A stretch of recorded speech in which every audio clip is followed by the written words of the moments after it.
Hello and welcome to a quick rundown of our wintry walk in the Peak District to find a secret bothy, Oyster Clough cabin, where we plan to camp. A quick walk through the snowy, boggy woods. As night fell, we finally arrived at an empty bothy.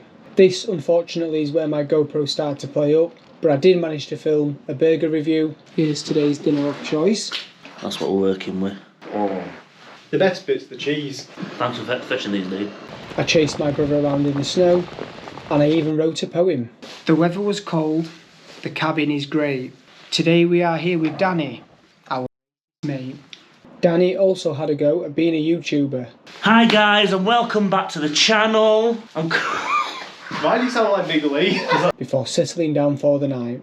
Next morning, we craved coffee. Coffee please. Coffee please. And I gave my honest review on my night's sleep. How did you sleep, Dean? Wank. The end.